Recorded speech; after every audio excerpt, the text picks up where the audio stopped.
Hello friends, आप सभी का स्वागत है मेरे यूट्यूब चैनल इनटेक एडुटिस पर। तो फ्रेंड, आज की इस वीडियो के अंदर मैं ऐसे दो टेलीकॉम कंपनी के बारे में बताऊंगा जिस टेलीकॉम कंपनी के यूजर्स को इतना ज़्यादा इंतजार कर रहे हैं उनके पास से वो सर्विस पाने के लिए। आज मैं बात करूंगा BSNL कंपनी की तरफ से BSNL 4G को लेके और वोडाफोन आइडिया कंपनी की तरफ से वोडाफोन आइडिया 5G को लेके। हम लोग जितने भी सारे VI और BSNL कंपनी के यूजर्स है, हम लोग इतने दिनों से वेट कर रहे या फिर इतने पेशेंस हमने रखे कि दोनों कंपनी के यूजर्स इतने दिनों से सोच रहे कि आज नहीं तो कल जाके BSNL अपने 4G को लॉन्च करेंगे या फिर उस वक्त से BSNL 4G हम लोग यूज कर पाएंगे। और वोडाफोन आइडिया कंपनी के यूजर्स के भी सेम हालात के वोडाफोन आइडिया कंपनी के यूजर्स भी सोच रहे हैं कि हम लोग इतने दिन तक अगर वेट कर सकते हैं तो और भी कुछ दिन वेट कर लेते, चलो VI के तरफ से 5G सर्विस को लॉन्च किया जाएगा इंडिया के अंदर ऑफिशियली। BSNL कंपनी का जो 4G लॉन्चिंग है उसको भी डिले कर दिया गया या फिर डिले हो चुका है, और VI कंपनी का जो 5G लॉन्चिंग है उसको भी डिले कर दिया गया या फिर VI कंपनी ऐसे कगार पे है कि VI का सर्विस भी बंद हो सकता है, ऐसा भी मैं कह रहा हूँ। विद प्रूफ के साथ मैं आपको दिखाऊंगा और बताऊंगा भी। तो फिर आपको भी अगर BSNL कंपनी की 4G लॉन्चिंग को डिले करने की वजह और VI कंपनी की 5G को लॉन्चिंग के डिले करने की वजह अगर जानना है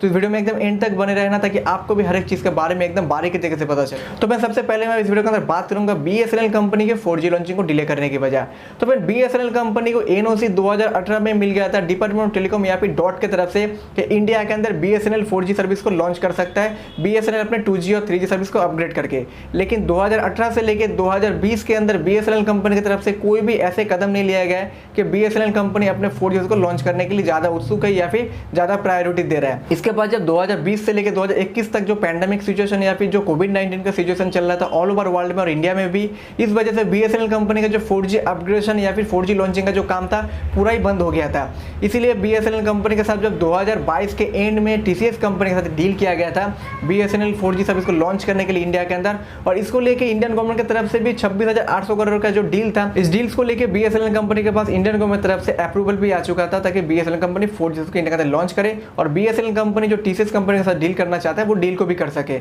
इसीलिए BSNL कंपनी के साथ TCS कंपनी मिलकर ऑल ओवर इंडिया के अंदर 1 लाख 4G साइट्स के अंदर 4G सर्विस को लॉन्च करने के लिए वो काम कर रहे हैं या फिर इक्विपमेंट को लगा रहे हैं। पिछले साल हमने सुना था कि 2023 के फर्स्ट वीक या फिर जनवरी महीने में BSNL 4G को ऑफिशियली लाइव कर देगा। इसके बाद 2022 के दिसंबर महीने में हमारे यूनियन टेलीकॉम मिनिस्टर वैष्णव जी की तरफ से ऑफिशियल अनाउंसमेंट करके बताया गया कि BSNL कंपनी का जो 4G लॉन्चिंग है उसको डिले कर दिया जाएगा, उसको डिले करते हुए 2023 के मिडिल में कर दिया जाएगा। इसके बाद जब जनवरी से फरवरी मंथ पड़ा तो उसके बाद BSNL कंपनी तक ऑफिशियली बताया गया कि BSNL कंपनी एकदम तैयार है ऑफिशियल तरीके से 4G को लॉन्च करने के लिए। इंडिया के अंदर 1 लाख 4G साइट्स के अंदर पहले BSNL 4G को लॉन्च किया जाएगा, उसके बाद और भी बहुत सारे शहरों में या फिर स्टेट के अंदर BSNL 4G को लॉन्च किया जाएगा। लेकिन BSNL कंपनी जो 4G सर्विस को ऑफिशियल तरीके से 1 अप्रैल से या फिर अप्रैल महीने से लॉन्च करने वाला था, आज अप्रैल का 2 तारीख हो गया, लेकिन BSNL कंपनी की 4G लॉन्चिंग को लेकर कोई भी अनाउंसमेंट या फिर कोई भी ऑफिशियल न्यूज नहीं आ रहा है BSNL कंपनी या फिर हमारे टेलीकॉम मिनिस्टर वैष्णव जी की तरफ से। अभी BSNL कंपनी की तरफ से एक और भी अनाउंसमेंट किया गया है कि BSNL कंपनी सितंबर महीने से हर दिन 300 से भी ज्यादा 4G और 5G टावर इंस्टॉल करेंगे, वो भी हर एक जगह के अंदर। तो आखिरकार BSNL कंपनी 4G सर्विस को कब जाकर लॉन्च करेगा, जहां पे 2023 में या फिर 2022 में दो टेलीकॉम कंपनी ने अपने 5G सर्विस के अंदर लॉन्च कर दिया था। भारतीय एयरटेल कंपनी, रिलायंस जियो कंपनी 2022 के अक्टूबर महीने से रिलायंस जियो कंपनी, भारतीय एयरटेल कंपनी ने अपने 5G को रोल आउट कर दिए थे और 4 से 5 महीने के अंदर बहुत सारे शहरों के अंदर अपने 5G को भी पहुंचा दिए। इसी जगह पे अगर देखा जाए तो BSNL कंपनी अभी भी अपने 2G और 3G नेटवर्क से निकल नहीं पाया, या फिर अभी भी 2G और 3G नेटवर्क के ऊपर ही उनके 99% यूजर्स को वो नेटवर्क प्रोवाइड कर रहे हैं। आज के दिन में सर 2G और 3G नेटवर्क के ऊपर काम क्या बनता है, मतलब आप कोई वीडियो सर्फिंग कर रहे या फिर कोई वीडियो को सर्च कर या फिर वीडियो को डाउनलोड कर रहे या फिर नेट में आप सर्चिंग कर रहे कोई भी चीज़ के ऊपर, उसमें आपको कितना ज़्यादा स्पीड मिलता है हर एक सेकंड में, कोई मतलब नहीं होता है आज के दिन में BSNL कंपनी का 2G और 3G नेटवर्क के ऊपर टिके रहना। जबकि BSNL कंपनी को 2018 में NOC मिल गया था BSNL 4G सर्विस को लॉन्च करने के लिए, और BSNL कंपनी को यूनियन बजट में 2023 और 24 का जो यूनियन बजट हुआ था उसमें 53,000 करोड़ या फिर 53,000 करोड़ का उनको रिवाइवल फंड मिला था BSNL कंपनी को 4G और 5G को इंडिया के अंदर लॉन्च करने के लिए, और BSNL कंपनी का लैंडलाइन जो सर्विस है उसको और भी स्ट्रॉन्ग तरीके से हर एक कस्टमर तक पहुंचाने के लिए। लेकिन इसके बाद भी BSNL कंपनी को टोटल जो पैकेज था 1,64,000 करोड़ का कर दिया गया था इंडियन गवर्नमेंट की तरफ से। मतलब BSNL कंपनी का जो 4G और 5G सर्विस को लॉन्च करने के लिए जो खर्चा है, इससे 2 गुना उनको पैकेज या फिर 2 गुना रिवाइवल फंड उनको दे दिया गया था ताकि BSNL कंपनी भी इंडिया के अंदर अपने 4G और 5G को लॉन्च करे। लेकिन अभी भी BSNL कंपनी के यूजर्स को क्या मिल रहा है, 2G और 3G नेटवर्क के ऊपर उनको स्पीड मिल रहा है। ऐसा नहीं है कि BSNL कंपनी की तरफ से 4G को लेकर कोई काम नहीं किया जा रहा है। BSNL कंपनी की तरफ से ऑल ओवर इंडिया के अंदर 26 स्टेट के अंदर ही BSNL कंपनी का 4G ट्रायल रन चल रहा है। बहुत सारे ऐसे जगह है यहाँ पे जो सर्कल है जहाँ पे BSNL 4G network network available है। और मैं जहाँ पे रहता हूँ वेस्ट बंगाल के कोलकाता सिटी के बैरकपुर में रहता हूँ, यहाँ पे भी BSNL 4G नेटवर्क अवेलेबल है। लेकिन BSNL कंपनी का जो 4G जो अवेलेबल है वो अभी ट्रायल बेसिस में चल रहा है, जिस वजह से BSNL कंपनी का जो 4G वोल्टी है वो कभी कभार H+ मतलब 3G+ जो नेटवर्क हम लोग को मिलता है उसमें वो कन्वर्ट हो जाता है, वो स्टेबल तरीके से हम लोग को नहीं मिलता। लेकिन यहाँ पे BSNL कंपनी का 4G अवेलेबल है।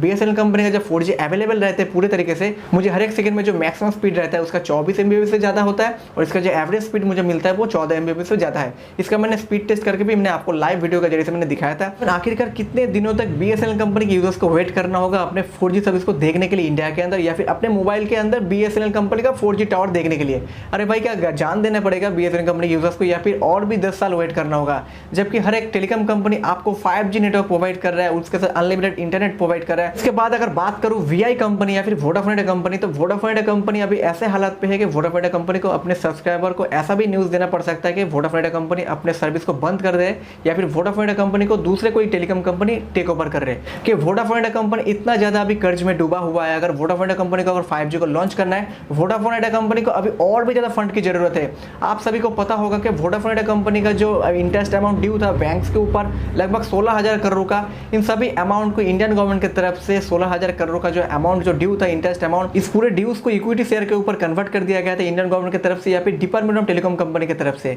लेकिन इस ड्यूज को कन्वर्ट करने के बाद भी वोडाफोन कंपनी के पास जो फंड आया था, वोडाफोन कंपनी के पास से जो पहले का जो 3G या फिर 2G या फिर 4G नेटवर्क के ऊपर जो लोग पैसा पाते थे, वो टावर कंपनी, चाहे वो ATC कंपनी हो या फिर वो इंडस टावर कंपनी हो, उन सभी कंपनी को वो पे करते हुए वो पैसा खत्म हो गया। मतलब आप सोच सकते हैं कि कितना अभी बुरा हालत है वोडाफोन कंपनी का, कि वोडाफोन कंपनी अब जहाँ पे हर एक कंपनी अपने प्राइस को हाइक करने के बारे में सोच रहे हैं, इसी जगह पे वोडाफोन कंपनी अपने प्राइस को भी हाइक नहीं कर सकते, क्योंकि वोडाफोन कंपनी हर महीने बहुत ही ज़्यादा सब्सक्राइबर खो रहे हैं। जो मैंने इससे पहले भी एक वीडियो के अंदर मैंने आपको कहा था कि वोडाफोन कंपनी जनवरी महीने में जो सब्सक्राइबर डाटाबेस रिलीज किया गया था ट्राई की तरफ से, उसमें भी साफ साफ दिखाया गया कि लगभग 14 लाख से भी ज़्यादा उनके जो पुराने एग्जिस्टिंग कस्टमर थे वो पोर्ट करके दूसरे कोई कंपनी में चले गए, चाहे रिलायंस जियो कंपनी हो या फिर भारतीय एयरटेल कंपनी, क्योंकि दोनों कंपनी की तरफ से, भारतीय एयरटेल कंपनी, रिलायंस जियो कंपनी की तरफ से अपने 5G जो नेटवर्क है इसके ऊपर उनको अनलिमिटेड 5G डाटा ऑफर किया जा रहा है उनके एलिजिबल यूजर्स को। तो फिर इस वीडियो के अंदर मैंने जितनी भी सारी जानकारी दी, इससे आप लोग कुछ मदद मिलता है, वीडियो को लाइक करना, जितना ज्यादा हो सके वीडियो को शेयर करना।